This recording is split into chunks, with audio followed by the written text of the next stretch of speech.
ఓం శ్రీమాత్రే నమః. మనోజవం మారుతతుల్యవేగం జితేంద్రియం బుద్ధిమతాం వరిష్టం వాతాత్మజం వానరాయూధముఖ్యం శ్రీరామదూతం శిరసా నమామి. జై శ్రీరామ్, జై హనుమాన్. వీక్షిస్తున్నటువంటి ప్రేక్షకులందరికీ కూడా హనుమంతుల వారి యొక్క అనుగ్రహము కలిగి, మరి ఈ ఏప్రిల్ మాసంలో మనకి మీనరాశిలో జలరాశిలో ఆల్రెడీ కొన్ని నెలల పాటుగా పెద్ద గ్రహమైనటువంటి మరి పాపగ్రహమైనటువంటి శని భగవానుడు మీనరాశిలో ఉంటూ కొన్ని రాశుల వారికి ఎన్నో ఇబ్బందులను కలుగజేస్తూ, మరలా ఇంకొక పాపగ్రహమైనటువంటి కుజగ్రహ భగవానుడు అదే రాశిలోకి శనితో పాటుగా దాదాపుగా ఒక 42 రోజులు ప్రయాణం చేస్తూ ఏప్రిల్ 2వ తేదీన పూర్వాభాద్ర నక్షత్రము 4వ పాదంలో అడుగుపెడుతూ మీనరాశిలో ఏప్రిల్ 6వ తేదీ నుండి ఏప్రిల్ 21వ తేదీ వరకు కూడా శని భగవానుడితో ఉత్తరాభాద్ర నక్షత్రములో ప్రయాణం చేస్తూ ఎన్నో విధాలైనటువంటి ఇబ్బందులని, కొన్ని రాశుల వారికి విశేషమైనటువంటి ఫలితాలని అందచేస్తూ, అలాగే 22వ తేదీ నుండి ఏప్రిల్ మే 10వ తేదీ వరకు కూడా ఈ కుజుడు శనితో పాటుగా మరి ప్రయాణం చేస్తూ తర్వాత మేషరాశిలోకి ప్రవేశిస్తాడు. మేషరాశి వారికి ఏప్రిల్ 2వ తేదీ నుండి మే 10వ తేదీ వరకు కూడా జన్మరాశ్యాధిపతి అయినటువంటి అష్టమాధిపతి అయినటువంటి కుజభగవానుడు 12వ స్థానమైనటువంటి మీనరాశిలో శని భగవానుడితో కలిసి దాదాపుగా 40 రోజులు ప్రయాణం చేస్తూ ఉంటాడు. మరి వీరికి ముఖ్యంగా మేషరాశి వారికి ఆరోగ్య విషయాలలో ఎన్నో చేదు అనుభవాలు ఎదురయ్యే అవకాశాలు ఎక్కువగా ఉన్నాయి. కొన్ని ప్రమాదాలు, వాహనపరమైనటువంటి ప్రమాదాలు వీరికి మళ్ళీ జీవితంలో మనం కోలుకుంటామా లేదా అనేటటువంటి ఒక మానసిక భ్రాంతిని కూడా కలుగజేసే అవకాశము ఈ 40 రోజుల్లో కనిపించే అవకాశాలు ఎక్కువగా ఉన్నాయి. ఎందుకంటే వీరి యొక్క కోపము, ఆవేశము, ఏదైనా సరే గృహంలో చిన్న గొడవ జరిగినా లేదా బంధువులతో ఏదైనా తగాదా లాంటివి పడ్డా, అన్నదమ్ముల మధ్య ఏదైనా సరే ఆస్తుల పరంపర విషయంలో, కోర్టుకు సంబంధించినటువంటి విషయాలలో వీరికి నెగిటివ్గా ఏదైనా సరే ప్రాక్టికల్గా కనిపించినా తట్టుకోలేక ఆవేశంలో వీరు ప్రయాణాన్ని ఎక్కడికొక్కడికి వెళ్ళిపోవాలి అనేటటువంటి ప్రయాణాన్ని సాగించే క్రమంలో యాక్సిడెంట్లు జరగడానికి ఎక్కువ మోతాదు అవకాశం ఉన్నది. ఇక్కడ కొంచెం వీరు ఆవేశాన్ని తగ్గించుకోవాలి, 40 రోజులు మనకి బాలేదు, జాగ్రత్తగా ఉండాలి అని వీరు తమంతట తాము సంస్కారం చేసుకోవాలి. మానసిక సంస్కారము అంటారు.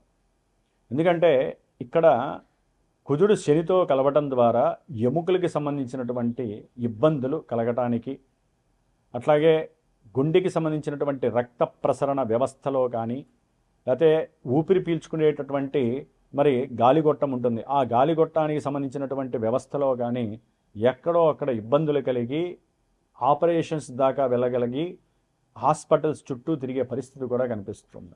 మరికొంతమందికి మేషరాశి వారికి వారు చేసేటటువంటి వృత్తి, ఉద్యోగ, వ్యాపారాదుల్లో పెట్టినటువంటి పెట్టుబడులు అవతల వాళ్ళు మోసం చేస్తున్నారు అనేటటువంటి భావన కానీ, ఎవరైనా సరే బంధువుల్లో కానీ, తెలిసిన వ్యక్తి, వాళ్ళకి తెలిసిన వ్యక్తుల్లో కానీ, మీరు పనిచేసేటటువంటి ఆఫీసుకు సంబంధించినటువంటి వ్యక్తుల్లో కానీ ఎవరో ఒకళ్ళు ఏదో విషయాన్ని మీకు తెలియజేస్తారు.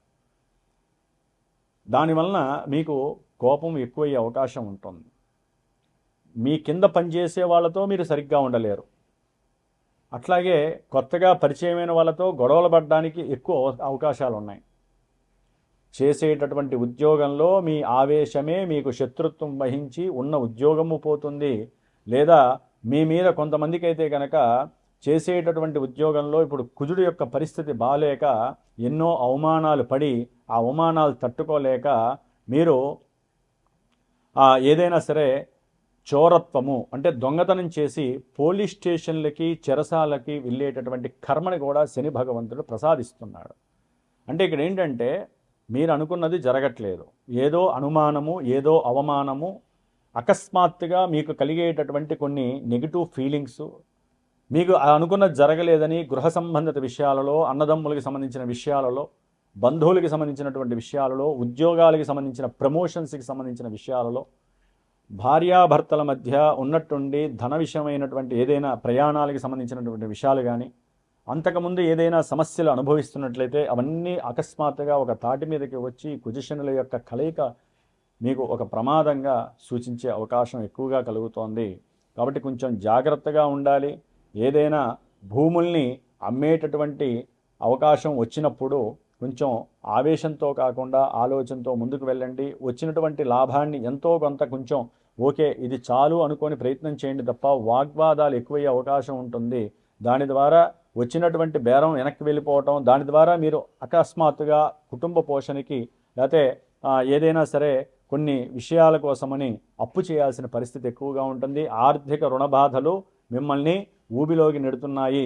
దీర్ఘకాలిక అనారోగ్య సమస్యలు, ముఖ్యంగా ఎవరికైనా సరే మూర్ఛరోగం ఉన్నా, లేకపోతే ఎముకలకి సంబంధించిన సమస్యలున్నా, ఆపరేషన్స్ అయినటువంటి వారికి మరలా తిరిగి కొట్టేటటువంటి ప్రమాదాలు ఎక్కువగా ఉన్నాయి. కాబట్టి సరే గోచారంలో కుజశనుల యొక్క ప్రమాద తీవ్రత అధికంగా ఉంది అని చెప్పి భయపడాల్సిన అవసరం కాదండి. మనకంటూ జన్మజాతకం అనేటటువంటిది ఒకటి ఉంటుంది. పుట్టినప్పుడు ఆ జన్మజాతక ఆధారంగా ఒక లగ్నము, ఆ లగ్నానికి మళ్ళీ అనుసంధానంగా మనకి దశలు అంతర్దశలు చంద్రుడి వలన ఏర్పడుతూ ఉంటాయి. ఇప్పుడు గనక దశలు అంతర్దశలు మనకి యోగ్యకరంగా రాజయోగకరంగా ఉన్నాయనుకోండి, ఇందాక చెప్పిన వాటిల్లో చాలా వరకు మీకు ఒక ఓదార్పునిస్తాయి.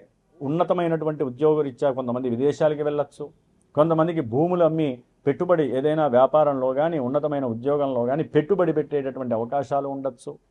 అట్లాగే బంధుమిత్రాదులతో ఏదైనా సమస్యలుగా ఉన్నదాన్ని మీరే దాన్ని నివృత్తి చేసుకునే పరిస్థితులు కనిపించవచ్చు. ఇట్లా మనకు ఉన్నటువంటి దశలు అంతర్దశలు ఆమోదయోగకరంగా కనుక ఇప్పుడు ఉన్నట్లయితే గోచారంలో ఈ కుజశనులు ఇచ్చేటటువంటి ఫలితాలు ఒక మోతాదులో తగ్గే అవకాశాలు ఉంటాయి. ఏదేమైనప్పటికీ రాశి ప్రభావం అంటే చంద్రుడు ఉన్నటువంటి రాశికి వెనక భాగంలో 2 పాపగ్రహాలు ఉన్నాయంటే శాస్త్రరీత్యా మనకి చాలా చాలా ఘోరాలని, ఇబ్బందులని, ప్రమాదాలని, ఈతి బాధల్ని, ముఖ్యంగా ఏలినాడి శని ప్రభావంతో పాటుగా ఈ కుజుడు శనితో కలిసి ఉండటం మరి అత్యంత ప్రమాదకరమైనటువంటి దోషప్రదం. కాబట్టి ఎవరైనా సరే మరి కొత్త సంవత్సరం ప్రారంభమైంది, ప్రారంభంలోనే సమస్యలు అధికంగా వచ్చినాయి కాబట్టి అగ్ని, చోర, వాహన ప్రమాదాలు, ఉద్యోగ పరమైన అట్లాగే గృహ సంబంధిత అన్నదమ్ముల సంబంధిత విషయాలలో రుణబాధలు కానివ్వండి, శత్రుబాధలు కానివ్వండి నివృత్తి చేసుకోవటానికి మీ వంతుగా మీరు చక్కగా కుజశనులకి సంబంధించినటువంటి జపములు ఆచరింపజేసుకొని దానాలు ఇచ్చుకొని అట్లాగే ఆంజనేయ స్వామి యొక్క ఉపాసన ఈ 41 రోజులు చేయండి. మన యొక్క శ్రీమాత జ్యోతిషాలయ పీఠంలో జ్యోతిష్య పరిశీలనతో పాటుగా మరి పీఠంలో ఇలాంటి కొన్ని ఇబ్బందులు ఎదురైనప్పుడు తప్పకుండా వారందరి యొక్క క్షేమం కోసము ప్రత్యేకించి నేను ఈ 41 రోజులు కుజుడికి శనికి జపతపాదులు ఆచరిస్తూ హనుమంతుడికి ప్రీతికరమైనటువంటి కుజుడికి వీళ్ళిద్దరికీ కూడా హనుమంతుడు చాలా విశేషమైనటువంటి దేవత కాబట్టి హనుమాన్ చాలీసా మరియు మన్యు సూక్త పారాయణ జపాన్ని ఆచరిస్తూ మే 12వ తేదీన చాలా విశేషముగా నవగ్రహ నక్షత్ర సుబ్రహ్మణ్యేశ్వర పవన సూక్త మన్యు సూక్తములతో శ్రీ సీతారామచంద్రస్వామి వారి యొక్క హోమంతో పాటుగా హనుమంతుల వారి యొక్క సహస్రనామ హోమాన్ని ఆచరింపజేస్తున్నాను. కాబట్టి ఎవరైనా సరే భయాన్ని వదిలేసి, ఇప్పుడున్నటువంటి పరిస్థితి చాలా గడ్డు కాలం కాబట్టి మేషరాశి వారు ముఖ్యంగా గుర్తుపెట్టుకోండి, 41 రోజులు మితంగా తినండి. అట్లాగే వీలుంటే బద్ధకాన్ని వదిలేయండి, ఆవేశాన్ని తగ్గించుకోండి. ప్రశాంతంగా బతకటానికి ఈ 41 రోజులు భగవంతుడు మీకు ఇస్తున్నటువంటి సరైనటువంటి రోజుగా మీరు భావించండి. ఉప్పు కారాలు తగ్గించండి. అట్లాగే నిదానంగా చేసే పనుల యందు కొంచెం వేగాన్ని పెంచడానికి ప్రయత్నం చేయండి. అతిగా ఆలోచించకుండా ప్రతిదీ కూడా నాకు సులభంగా, సరళంగా, ప్రశాంతంగా సాగుతుందని భావించండి. ఓం ఆంజనేయాయ నమః.